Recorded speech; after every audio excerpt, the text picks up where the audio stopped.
Okay, Voyages 6.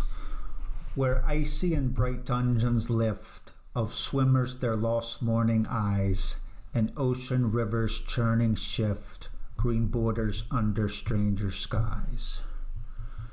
Alright, so he's using some unorthodox word order. Of swimmers should come after eyes. So it should be where icy and bright dungeons lift their lost morning eyes of swimmers. But that would be... But then you have to change there to the... So the icy and bright dungeons lift the lost morning eyes of swimmers. So that would be... So like, of swimmers, their eyes. No, I see what swimmers, I take it, are the dead who have traversed this... dungeon. I guess the dungeon is death, maybe. Well, they could be in Hades. That's true. I like it as icy and bright dungeons. So there's maybe a certain degree of bright dungeons lift of swimmers their lost morning eyes. Could that be the sky? And it just refers to. Well, so far, I just take it kind of literally. Okay. Yeah, lift of swimmers, they're lost. Lift of swimmers, so drawing their eyes to something, to the dungeons themselves. Lift of swimmers. Lost. So what are the dungeons lifting? Right, and what are the dungeons? I mean, I'm assuming those are the depths of the ocean, but I could very well be wrong. Maybe it means just the surface waters because it says bright. So maybe, I guess what I'm saying is they're so immersed down deeply in the abyss in death. And in the bright dungeons, it's that top layer where light becomes discernible. It lifts their eyes skyward, if you will, and guides them to that surface, maybe? I don't know if I'm pushing the interpretation too much. So then it says ocean rivers under stranger skies. So this is at the zone where ocean meets sky, I take it. Well, let's read the second stanza. Okay. Steadily as a shell secretes its beating leagues of monotone, or as many waters trow the sun's red kelson past the cape's wet stone. What is kelson? I don't know what the term means. It means so it's the support to the keel of the ship. It's a part of a ship. And it supports the keel, so it's like there's this mythological standard whereby the sun is like a boat or a ship. The sun's red kelson, which would mean like a dusk, past the capes. Okay, that makes sense. And then, of course, this is just the sound that a seashell makes when you hold it to your ear. Oh, did I get that? A shell secretes its beating league of monotone, causes boredom or beats according to a pattern. This probably refers to the fact that the ocean voyages can be boring. I think it's talking about inevitability. Yeah, inevitability, just as it's inevitable the shell has this sound to it, as it's inevitable that the dusk comes, the sun's born by the waters, that kind of thing. Yeah, so he's saying that we're sailing steadily, and this steadiness is similar to the shell beating a monotone. Or not so much that... we're talking about now... This is basically paradise they're reaching. Am I assuming that correctly? Well, we'll wait until the end of the... because that may be the inevitability, that they're progressing towards this goal, and that is as inevitable as the transition of the sun at dusk, the song of the inside of a shell, that kind of thing. Okay. Oh, and rivers mingling toward the sky, that was the estuaries flecking the hard sky's edge or something from the previous poem. Yeah, that might be. The harbor of this phoenix's breast, I guess that's a dawn. Phoenix breast is the dawn of the sky. Well, let me read the third stanza. Oh, sure, go ahead. O rivers mingling toward the sky and harbor of the phoenix breast, my eyes press the black against the prow, thy derelict and blinded guest. So, tell me what you think of this, because Oedipus was derelict and blinded. But I really can't see how Oedipus... let's say that guest refers to Oedipus. Okay. Well, what is Crane trying to say? I can't figure it out. Do you know the name Choron? The No. boatman leading the recently dead. Oh yeah, but Ladies? That's what I'm thinking. mm-hmm. Black against the proud, thy derelict and blinded guest. I'm more inclined to say that individual transports the person across from death to the afterlife is my personal notion. Oh, but we did kind of skip over this line. As many waters trow the sun's red kelson past the Cape's whetstone. So, waters trowing. So a trow is like a ditch. Yes. So I think it refers to the wake that the ship leaves. Well, this right here refers to just if you look out at the ocean toward the sun, there's almost like this path of sunlight, if you will. Mm-hmm. And also, like I said, the idea that the sun's a boat or a ship, the waters are bearing the waters bear the sun as a ship toward the horizon, basically. Yeah. Now, as far as Cape's whetstone, so you do kind of have to read one of Crane's other poems, Mm-hmm. Cape Hatteras, which is his longest poem.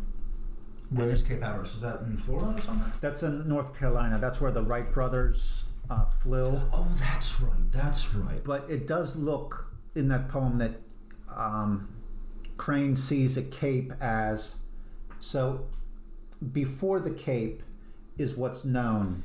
Then when you go around the cape, Mm-hmm. you sail into the unknown because you haven't gone. Hold on a second. Let me finish. You haven't gone beyond the cape.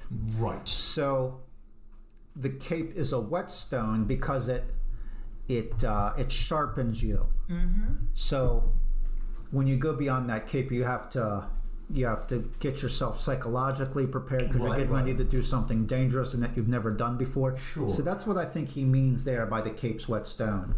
But I'm inclined to take a simpler approach and simply say you have the whetstone of the cape in the west, and the sun is born by the waters out of sight. But why is the cape similar to a whetstone? Whetstone would be WHET. Oh. Yeah, just whetstone is just whetstones of the harbor wet with the waves. But Crane might be punning. He does do those puns. Mm-hmm. So he might could be both. Then it could both be right in that sense. All right. So, oh, rivers mingling toward the harbor of the phoenix's breast. Do we agree that could very well be the dawn? The dawn, because the phoenix arises out of the sun. The phoenix dies, immolates itself, and then reemerges, which would be a metaphor for the sun.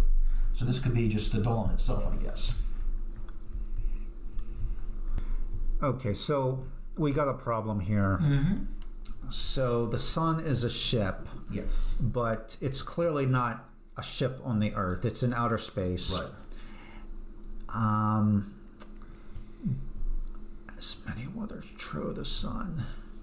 But is the narrator identifying himself with the sun? Because it seems that the narrator has resurrected, and we'll see later on with the phoenix. Well, we have to be. I'm sorry. Well, let me finish. So in section 5, he kills himself, and now in section 6, he's resurrected. Right. And this is hold on. This is entirely plausible because section 2 was about death and resurrection. Yes. So when he says as steadily, is he identifying himself with the sun, which is something that resurrects every day? It goes into the dark, into the underworld, and then it rises again. What do you think? I think it can function both metaphorically or mythologically and quite literally. This could just be the sun in its transit across the sky, sinks beyond the horizon, and then... And the horizon will be the Cape's whetstone. That's correct. And then it comes up again in the east. It's just... the ancients, of course, referred to this as the sun dies and is reborn. But now where he says here, my eyes pressed black against the prow. Right. Thy maybe he's saying that I'm the derelict and blinded guest. Well, are you saying when it says against the prow that refers to the sun as a ship? Well, it's the ship. Okay. I have to straight. So the sun is something entirely separate here. When it says black against the prow, thy derelict and blinded guest, I'm still inclined to say Charon with his boat transporting the dead into the afterlife. Hold on, let me... So I have this interpreted as, you're blinded and abandoned guest. Okay. Look ahead, waiting for the truth to be revealed to me. Oh, I see what you... So you're saying the derelict and the blinded guest. I see what you... So the derelict and the blinded guest is not... He's referring to himself. Yeah. Got it. Mm-hmm. And when he says, waiting a fire, what name unspoke I cannot claim. Right. I see. He's waiting for the truth to be revealed to him. But at the same time, I don't think that he is synonymous with the sun. So yeah, no, he's not. I don't think the prow is like the ship of the sun, so to speak. I think the sun and he are two separate entities entirely. He's riding the ship, the son of the ship of... Well, he's riding some ship. Right. Well, you recollect... I mean, we get that a lot because recall in poem 4, the notion of the oar, the transportation. I think what this means is that it's whatever the mode of transportation is, he is being conveyed into the next world. Here's an idea. He's riding the ship of resurrection. So remember, in section 5, he killed himself. Now he's ascended from the bottom of the sea. Yes. He's on the ship, and the ship is identified with the sun because the sun resurrects itself. Here's the thing I'm having. Steadily as a shell or as many waters. That's like a simile. That's not actually saying that's what he's experiencing. It's just he's establishing a similarity. Yeah, between the ship and the sun. So I'm sailing on a ship which is like a shell and it's like a sun. But I thought you were saying the ship was the sun, which I don't agree with. Yeah, well, if the sun has its similarities to the sun, the ship and the sun, then I agree with you entirely. Yeah, I agree with that entirely. I take it back. It's no longer a literal sun. It's just similar to the sun. Right. Okay. So we're agreed on that. Yeah. And then the derelict and blinded guest. I get. Someone's re-emerging into the light, so to speak. So it's a blinding experience. Derelicted in that they can. Yeah. Okay. That makes sense. Okay. Now the next passage, unfortunately, I can't really get it to fit with my current interpretation. So when he says, "Let thy waves rear more savage than the death of kings, some splintered garland for the seer." So this doesn't fit with our current interpretation, which is that he killed himself in section 5 and now expects to enter paradise. Why would he want the waves to be savage, since we learn later on that he's trying to sail his ship towards paradise? My only explanation would be that this is a remark similar to when someone marches towards the podium to collect their reward and says in passing, "And let this march be wild." I think he may be addressing the sea itself. Thy derelict and blinded guest. He's been in the depths of the sea. He can't see. He's derelict, traveling.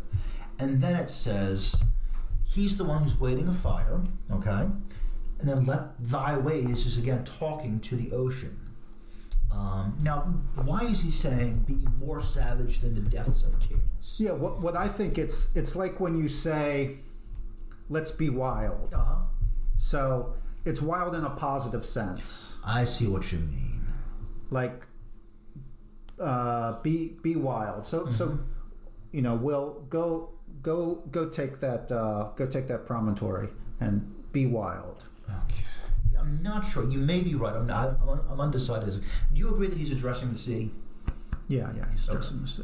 Which is death, which is what he's about to leave. Okay, so I'm a little unclear still. The whole thing more savage than the death of kings and splintered garland for the seer is curious.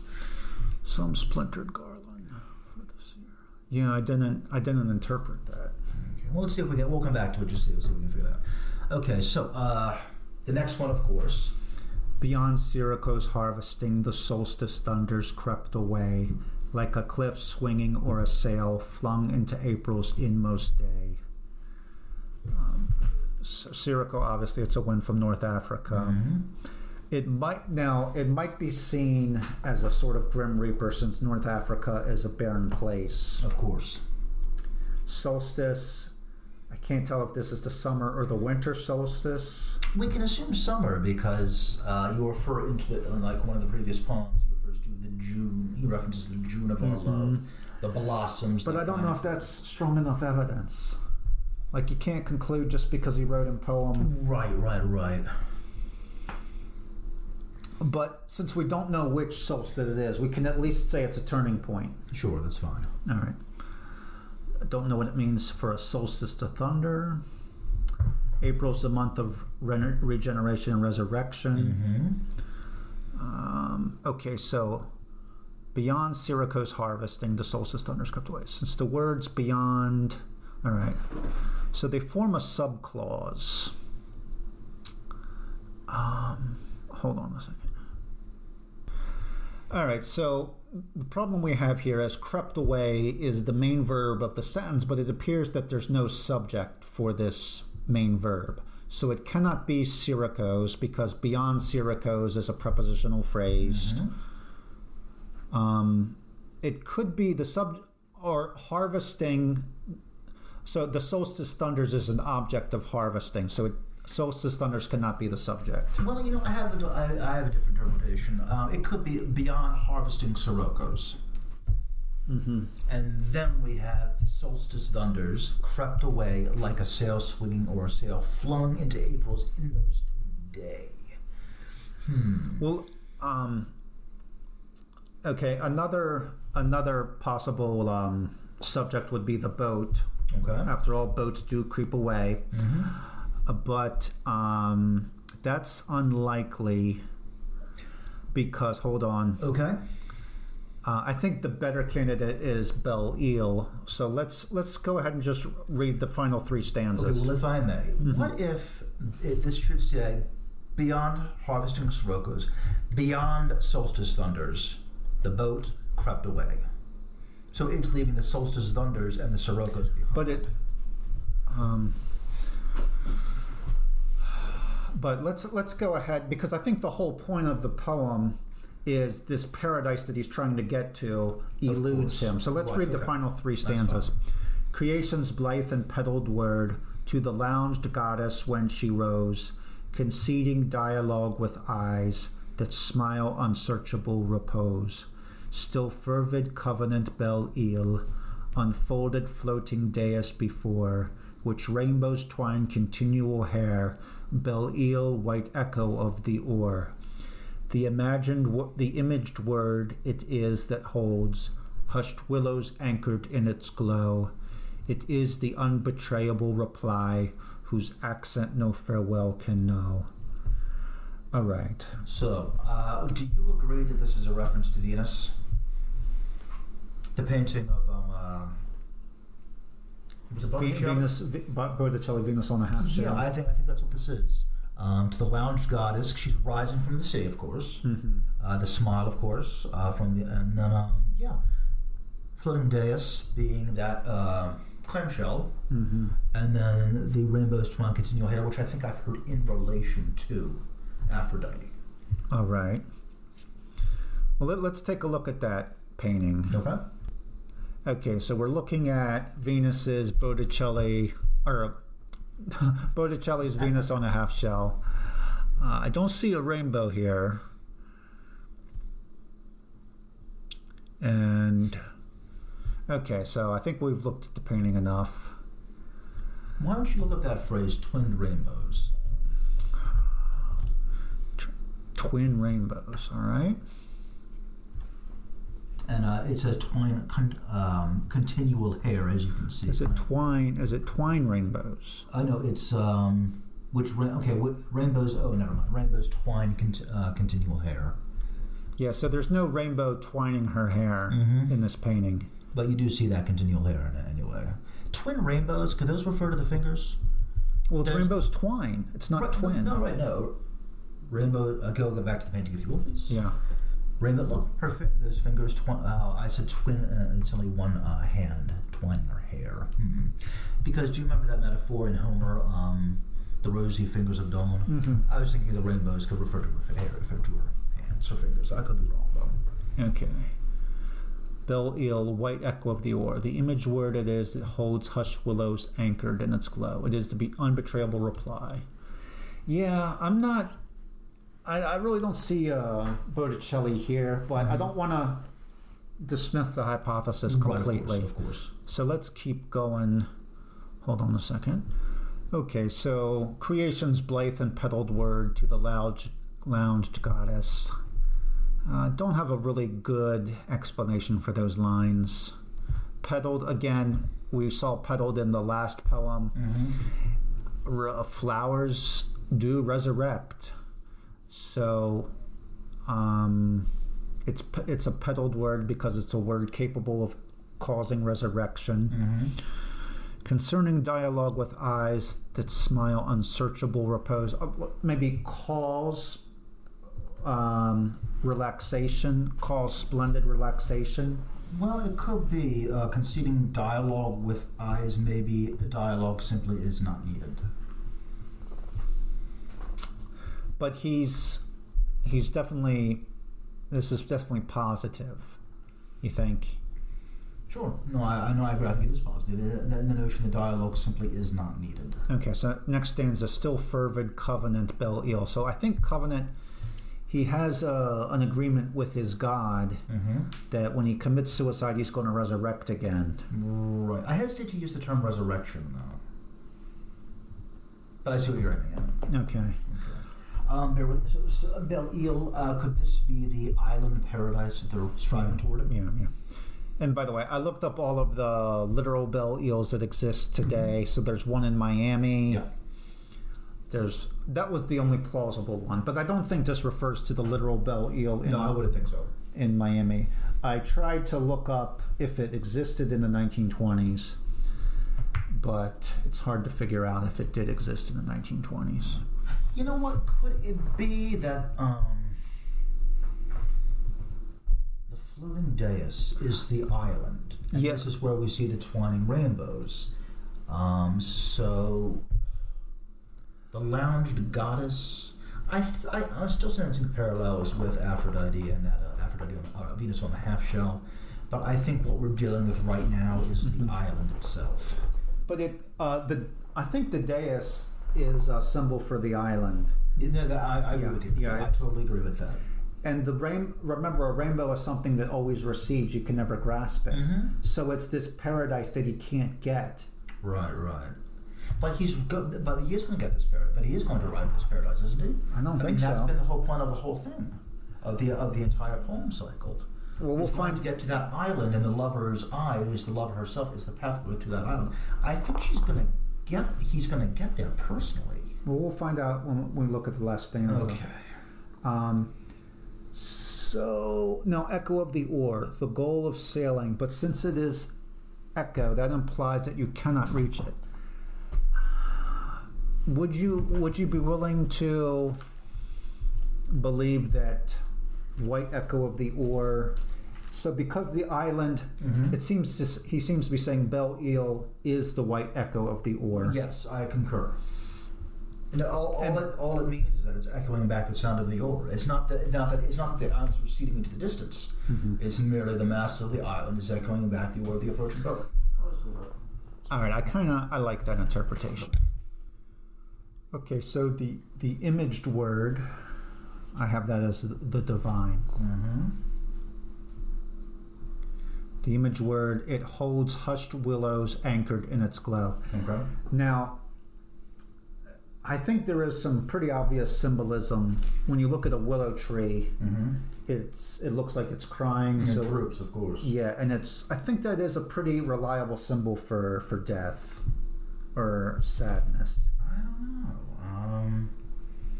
The unbetrayable, but it says whose accent no farewell can know. So they've reached the state, and it's impossible to depart from the state. Hence, no accent, the unbetrayable imply no accent, whose accent no farewell can know. So it cannot actually speak a farewell. So this is a permanent state, like paradise in theology, for instance. Oh, and by the way, we should consider if he's referring to Psalm 137 here. So in Psalm 137, it says, "By the rivers of Babylon, there we sat down. Yea, we wept when we remembered Zion. We hanged our harps upon the willows in the midst thereof." I'm going to disagree, only in that this doesn't seem to be a sorrowful event. This is the destination that they've finally reached. It's Bel-El. What sadness could there possibly be in Ben-El? There's no farewell. No one wants to leave Bel-El, so to speak. But if it's a rainbow, if Bel-El unfolded like a floating dais before which if there are rainbows there, that is small evidence. I admit that that's not conclusive evidence. Yeah. That's small evidence that he's not able to reach the Bel-El. I do know that in the Bible there will reference rainbows like this in paradise. Keep in mind, it says twine continual hair. Mm-hmm. So these are rainbows that they're permanent rainbows. Mm-hmm. They're not receding, they're not vanishing, they're permanent rainbows. It's like almost like the source of rainbows. Now, as a quality of Bel-El. All right. It could be that Crane wants the ending to be ambiguous. He wants there to be evidence that he's got to the island, yes, and evidence that he has not gotten to the island. So he could be intending a contradiction here.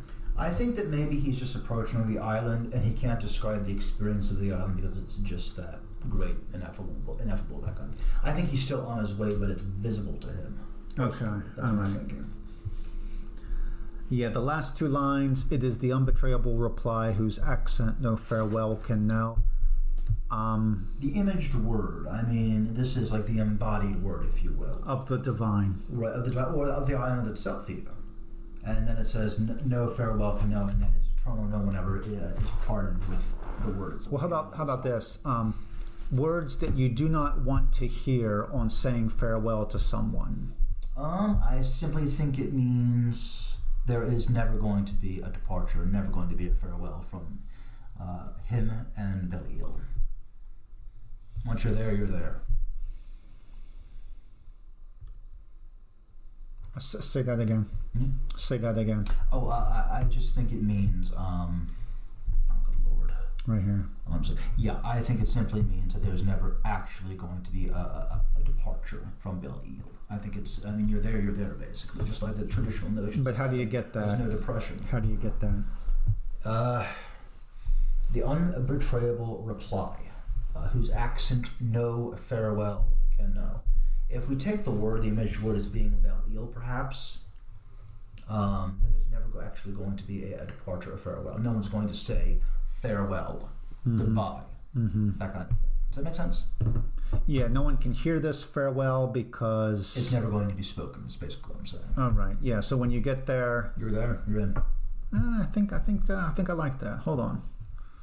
Okay. So we have the last two lines are. No one is going to hear the words farewell when they get to the Bel-El because no one will have a reason to leave. Yes, that's correct. Now the lines, the divine, the image word is the divine. So the divine holds hushed willows anchored in its glow. If the imaged word is synonymous with Bel-El, there's a glow, there's vitality, there's the sun, and then there are the hushed willows that are anchored. But if willows are a symbol for sadness because they look like they're weeping, could that be something like worship almost? Like the hushed willows are anchored there and they're worshiping? Could be. The word, so to speak. Be. But I kind of think... Like they're in prayer almost. Yeah, I think that's probably but it could also be that he wants the ending to be ambiguous. He wants there to be evidence for the fact that they get there and evidence that they don't get there. I'm still inclined. I'm thinking they are well on their way and they will reach that. It says, still fervid covenant, Bel-El is that covenant, which implies destiny is something that cannot be broken or that is unreachable. Yeah, that's a better interpretation than I originally thought it was. He has an agreement with his God that when he commits suicide, he's going to resurrect. No, I think so resurrection would imply a return back to where you were before death. This is like heaven. This is paradise. Bel-El. Okay, so covenant we have as it doesn't mean that he has an agreement with his God that when he kills himself he's going to resurrect. Rather, when he gets to Bel-El, the promises made will be kept, meaning it's a paradise, and he's gonna get what he wants. The arrival at Belle-Île is inevitable. Yeah. Hence the covenant. And I think our best explanation for why are there hushed willows on Belle-Île. I think that there's this idea that creation kneels before God, and this hushed willows anchored in the sky just seems to be that they're in prayer, or that they're in worship. But you do realize that if you go with that interpretation, it could be any tree. Any tree could fulfill that function. Yeah, but willows have that drooping, that somber appearance. Kind of thing. Okay. I don't think it would be meant to say like a redwood is anchored, a hushed redwood anchored in its glow, so to speak. Okay, I think we got it.